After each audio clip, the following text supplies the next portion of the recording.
तसं 13 कोटी जपाचा संकल्प आवश्यक आहे माणसाकडून. किती कोटी? 13. 13 कोटी जर जप झाला, 13 कोटी जर स्मरण झालं, ज्या देवाचा संकल्प केला त्या देवाची साक्षात भेट होती त्या माणसाला. समजा त्यांचं म्हणणं आलं मला प्रभू रामचंद्राची भेट पाहिजे की देवाची भेट, त्यांना म्हणणं आलं मला श्रीकृष्णाची. श्रीकृष्ण पण जप किती व्हावा लागतो? 13 कोटी. 13 कोटी जप करायचा काय अवघड नाही तसं पाहिलं तर, पण ते करावं पण. 5 कोटी जप झाल्यावर काय होते, 7 कोटी जप झाल्यावर काय होते, त्याची काय ताडगे तोडगे येत, असे तोडगे येत. 5-7 कोटी जप जर झाला ना माणसाचा निक्का, तुमच्या मनात काय चाललंय ते कळतं, तुमचं काय नुकसान होणार आहे ते कळतं. नामस्मरण तेवढं निक्क व्हावं लागतं. निक्क नामस्मरण झालं की पुढचा अनर्थ कळतोय तुमचा काय होणार आहे. इतकी ताकद आहे जपात.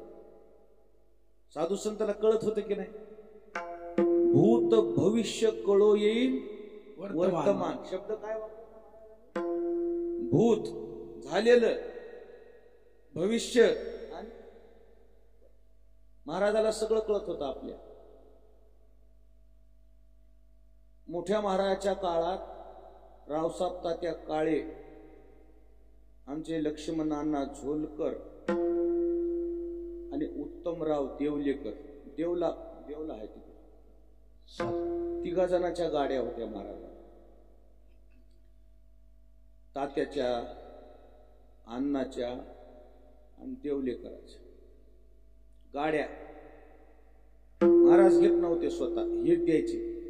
आणि ती जुनी झाली की महाराज म्हणजे अरे चलन, दुसरी घेऊन देतो, दुसरी घेऊन द्यायची. अरे ही चलन बरं दुसरी. महाराज त्याच्यात हे होत नव्हते. उत्तमरावजी देवलेकर गुजरले आता ईसाच्या तुकाराम तात्याचे युवा ईसाचे. तुकाराम तात्या माहित होते, रामजीचे वडील रामजी. त्यांनी नवी गाडी घेतली जीप, महाराजाला द्यायला आले. महाराज म्हणले राय संघ 2 दिवस. बरं म्हणले राहतो. राहिले की 3ऱ्या दिवशी त्याच्या नातून नवी मोटरसायकल घेऊन आले. चला म्हणला बाबा, नवी गाडी आली, मोटरसायकल आली. जवळजवळ गेले होते ते परभणीच्या पलीकडून कीर्तनाला, पेडगावाला कुठं तरी. कीर्तन झाले की महाराज म्हणले नातू आले, जाऊ कमी आत. झाले 2-3 दिवस. राहा की म्हणले 2 दिवस. नाही म्हणले आता लेकरू गाडी घेऊन आले, बरं दिसत नाही. कसं करा मग मला विचारू नका. आता कसं करा म्हणल्यावर जावं का? कसंही करा म्हणल्यावर जावं का? याला माहित होतं महाराजाच्या शब्दाची ताकद, पण तरी ती लेकराची मर्जी कोणाची सांभाळण्यामुळे, त्या नाताची मर्जी सांभाळण्यामुळे ते देवलेकर त्या कशा बसले, मोटरसायकल होती नवी, पोरग होतं चलविणार नव. मानवतला गेट लागला, त्याला गेटच्या तिथं काय घालणार, आवरलीच नाही गाडी. जे कमी करायचं होतं वाढलं ते. जो गाडी धडकली, थडेडकून गुडघ्याची वाटी. कोणाच्या? उत्तमरावाच्या, देवलेकराच्या. कशाची गेली? गुडघ्याची वाटीचे मधूनच तुकडे पडले. तिथंच म्हणले नाताला तू कशाला आलास? महाराज मला नको म्हणू लागले तरी बी मी आलो म्हणले. आता मला पटकन ऍडमिट केलं. ती आपले तेव्हा परभणी जिल्ह्यातल्या पुण्या तालुक्यात शेलूला कुठं तेवढे दवाखाने नसते. जालन्याला धाडले. जालन्याला त्याला जवळ पडते, तिकडून परतूरचे होते ते. सकाळी महाराजाची गाडी हजर, देवलेकराला लागलं म्हणून दवाखान्यात. म्हणले उत्तमराव काय झालं? म्हणले काय तुमचं मोर्डन काय? मग तुम्हाला आधीच माहित होतं म्हणले मग धडक होणार आहे म्हणले, मग का सांगितलं नाही? म्हणले तुला तर जाऊ नको, तू आमचं ऐकलं म्हणले मग आता पुढे काय होणार आहे सांगा म्हणले. म्हणजे आता तुला पुण्याला नेणार आहेत म्हणले हो, इथून पाय तोडणार आहेत. कुठून? इथून. म्हणले मग घरला होय. कुठं होय? सलाईन काढा म्हणले डॉक्टर साहेब, नीट झालं मग. म्हणले हे फॅक तुटले, तुटू जा फुटू जा म्हणले, तिकडे गंगला जाऊ. मी आता काही करणार नाही. नीट घरी गेले. त्याला फक्त महाराज म्हणले पाय आकडू नको, राहू दे महिनाभर लांबच, नीट होते. महिनाभर पाय नीट लांबच राहिला. आता ह्या सगळ्या लोकांना माहिती जाग्यावर नीट झाली, जाग्यावर कुठं जायची गरज पडली. हे असं भविष्य का कळतंय? काय झालं? जपाची ताकद आहे. तुम्ही जपी धरून बसायला, तुम्हाला जप कुठं समजायला, कुठून काय होईल आपल्याला आणि काय कळेल. 1 कोटी जप झाल्यावर काय होते, 2 कोटी जप झाल्यावर काय केलं काय होते, 10 कोटी जप झाल्यावर. ह्याचे कारण मी तुम्हाला निवांत वाचून सांगेन एक दिवशी. आता मी विसरून गेले सर, आणि मी बहाणाव नाही, माझी तब्येत बरोबर नाही. आज मी येणार नव्हतो, उगं नानाला भेट देऊन जावं म्हणजे. वर्षाच्या काठी एकदा जाव म्हणून आलो. पण या जपाचा फायदा पुढचं कळतं हे सांगायचं मला तुम्हाला. विठाला विठाला पुढचं कळो ते न कळो येईल उगले एकाया बोले विठ्ठलाच्या, एकाया बोले विठ्ठलाच्या. कळो ते न कळो येईल उगले एकाया चिंतने विठ्ठलाच्या, एकाया विठ्ठले काचिया. नकळे ते कळो येईल उगले. हा, एकाया चिंतने विठ्ठलाच्या. असंय. तुम्हाला पुढचं कळतंय नामस्मरण. इतकी ताकद आहे भजनात आमची. पुढचं काय चाललंय कळत. इतके फायदे आहेत तुमचे संसारातले बरे ना. मग फायदे पुढे काय होणार आहे ते कळते. अजून पुढे जाऊन बोलू. ज्याचं भजन निकय त्याचा बोल खरा होतो. काय होत? बोल खरा होते, बोल वाया जात नाही. इतकी भजनाची ताकद आहे. अजून पुढे जाऊन सांगू काय होते.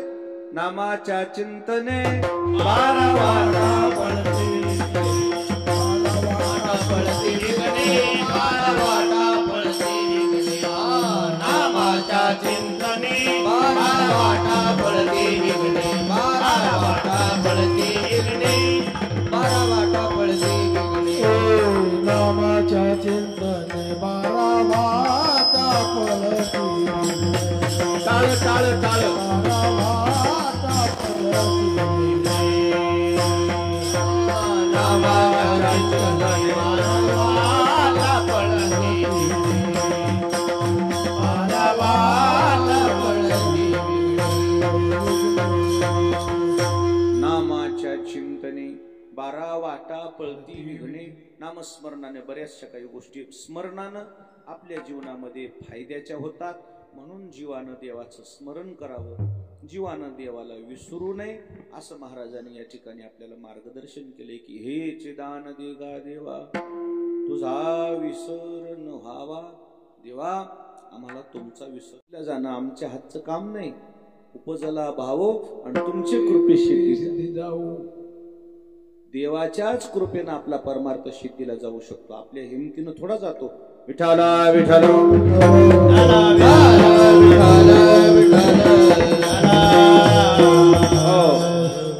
कोणीही देवाचं स्मरण करू द्या, त्या स्मरणाचा त्याला फायदा झाल्याशिवाय राहा. बसलेली माणसं म्हणते महाराज कोणी करू द्या. हो, राक्षसानं करू द्या की. एरवी दैत्य कुळ साचो कारे, परी इंद्र ही सरी न लाहे उपरे. भक्त प्रल्हादाचं सांगावं. राक्षसाचं कुळ आहे, पण काय केलं?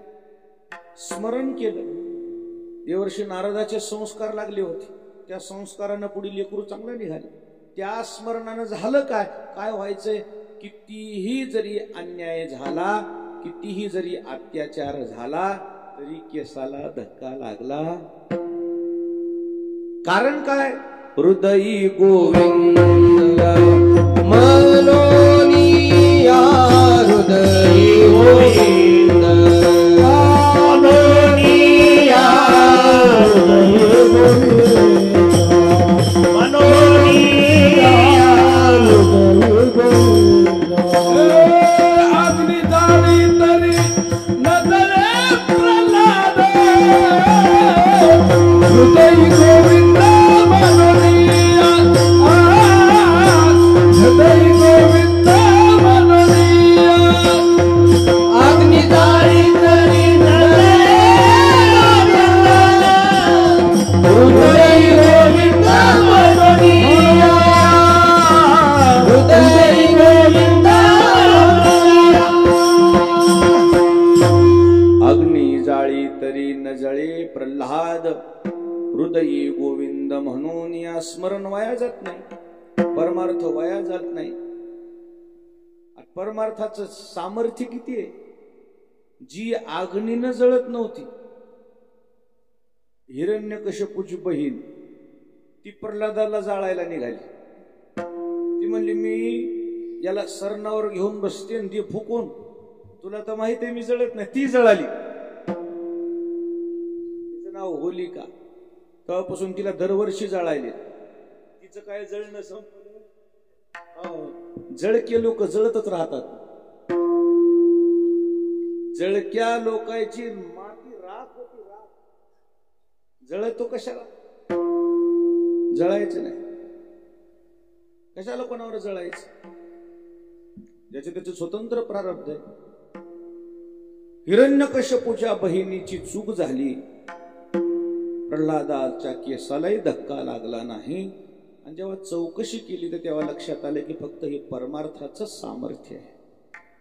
आणि म्हणून स्मरण जर जीवनामध्ये घडलं तर ती कोणतंही संकट आपल्याला बाधक ठरत नाही. आणि म्हणून जीवानं देवाचं विस्मरण होऊ देऊ नये अशी महाराजांनी आपल्याला ताकीद दिलेली आहे की हे चिदान देगा देवा तुझा विसरण व्हावा. जीवानं देवाला विसरू नये.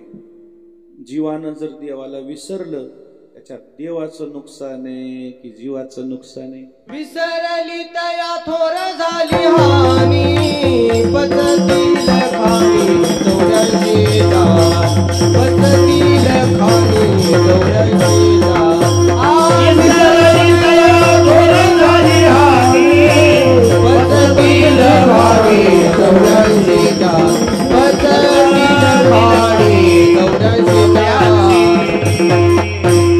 विसरली तया थोर झाली हानी पचतील खाणी 84.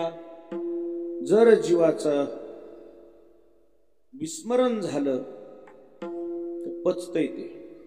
मग त्याला कोणी सोडवित नाही. आपलं नुकसान होऊ नये म्हणून आज आपण सावध झालं पाहिजे. जसं जमल तसं देवाचं स्मरण केलं पाहिजे. बसलेले माणसं म्हणते महाराज पटलं सगळं पण आमच्या मागं लय जिम्मेदारी आहे. नांगरणे, फवारणे, निंदन, खुरपण, ढोर वासर कोण्या वेळेला स्मरण करीत बसाव.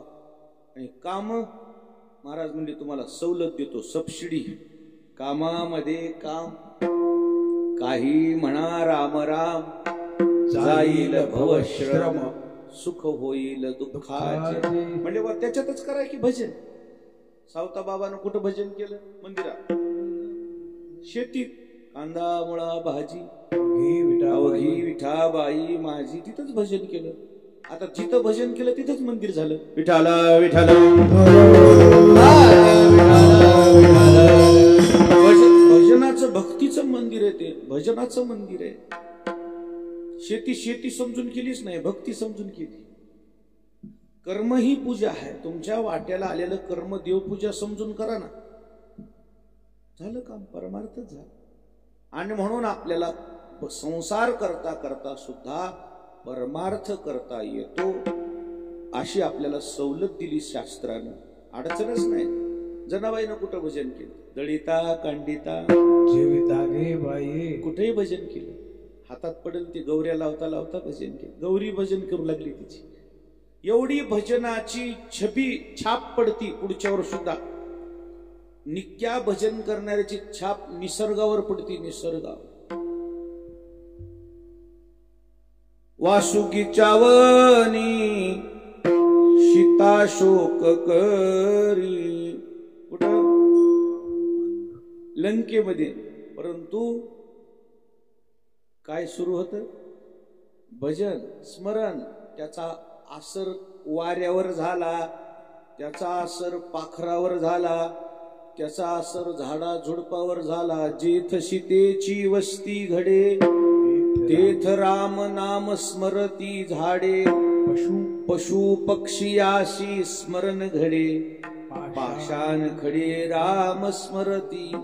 भजनाचा असर तुमच्यावर तर होते, पण तुमचं भजन निक्का असेल तर पुढच्यावर असर होते, समोरच्यावर सुद्धा त्याचा असर होतो. इतकी भजनाची शक्ती आहे. विठाला विठाला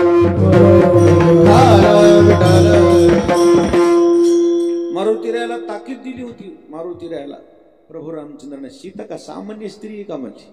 80,000 बायकात कशी ओळखू म्हणली मी, आणि मी पाहिली बी नाही म्हणली सीता माता. कोणती म्हणून मी समजू? कोणती म्हणून? ती काय गैरादी बाई का म्हणजे? भक्तीचा अवतार आहे म्हणले. ती तिचं कुठे बसली असेल तर तिचं काय चालू असेल, स्मरण चालू असेल, तिथून तिथं लगेच ओळखू येईल म्हणले. ती जा म्हणले. मारुतीरायाने ओळखीलं. भजन चालू होत. तिकून येणारा वारा राम राम म्हणून दगडे धोंडे माती झाडं झुडप भजन करू लागली.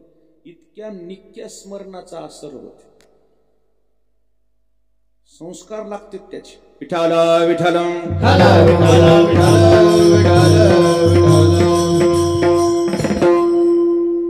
आम्ही आळंदीला होतो. चैतन्य आश्रम आहे आळंदी. चैतन्य आश्रम इंद्रायणच्या पलीकडून असं कराड साहेबाचं MIT कॉलेज नाही का, त्याला आता त्याची भिंतच आहे. तिथं आरती होती. आरती त्या चैतन्य आश्रमात दुपारी 12. आरतीमध्ये जी आरती म्हणणारे आरती म्हणतात, त्या आरतीच्या वेळेला तिथं 2-3 कुत्री येत. आरतीची तिकडं घंटी वाजली, कुठे बसलेले तर झुंगाडू तिथं मंदिर आहे. आणि मंदिरात गेले वरी तोंड करून हू करून ते काय शिकविले का आता? आता तिथं ते कुत्री तिथं जेवढी येते 2-3 लय बी नाहीत कुत्री, आणि लय नस जाऊ बी कळवण लागत. ते कुत्रे हो करून तिथं भजन म्हणतात. त्याला काय लागलं? आमच्या वेळेस होती ती कुत्री मरून गेले, पण त्याच्यानंतर ती त्याला झालेले पिल्ले आहेत. त्या भजनाचे संस्कार लागले. मग एक जणाला विचारले काऊन? म्हणले ते महाराजाच्या जवळचे कुत्र होतं. महाराज जसं मोठ्यानं काकडा म्हणायचे, तिच्या सुंग काकडा बनित होत. संस्कार लागले. तुकाराम महाराज भंडाऱ्या माळावर भजन करू लागले. महाग कोण म्हणू लागलं?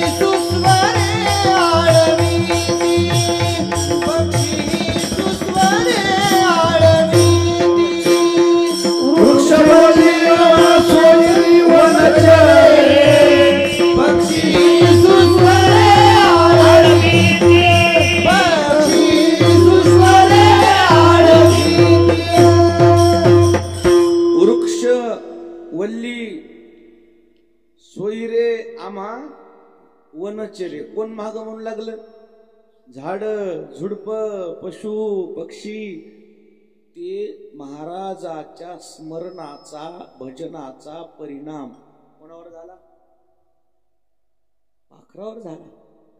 तुमचं भजन निक असू द्या, तुमच्या समोरच्यावर असर पडते.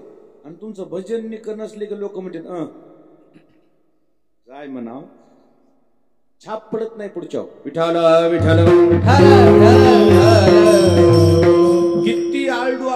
दे त्यांना, समोरच्याचा हृदयभेद होतच नाही, मनोरंजन होईल. विठाला विठाला समोरच्यावर आसर पडायचा असेल तर अनुभव आले अंगा, अनुभूती पाहिजे. ती अनुभूती महाराजाजवळ होती आणि म्हणून महाराज म्हणले की माझा जसा परमार्थ झाला तसा समाजाचा व्हावा, माझा जसा फायदा झाला तसा समाजाचा फायदा व्हावा. म्हणून महाराजांनी आधी तर सावध केले की हे चिदान दिगा देवा तुझा विसर न व्हावा. जीवाला देवाचा विसर पडू नये. बरं, देवाचा विसर पडल्यानं काही नुकसान, किती नुकसान त्याचा काही अंदाज नाही, त्याला काही मोजमाप आहे. नुकसान किती होते त्याचा अंदाज नाही. बरं, देवाचं स्मरण केल्यावर फायदा, इतका वेळ मी फायदे सांगितले, किती फायदे होतील त्याचे मोजमाप नाही. न होणारे कामं होतात माणसाचे. आणि संकटजन्य परिस्थिती ओढवल्यावर खरं सांगा बरं, मग तुम्हाला कोणाची आठवण येते? शेवटी हाय कोण आपल्याजवळ? ईश्वराशिवाय आपल्याला आम्हा शरणांगता तुझाचे आधार, आपल्याला त्या देवाशिवाय आधार आहेच कोणाला? पडता जड भारी दाशी आठवावा हरी, आणि मग तो होऊन देशील.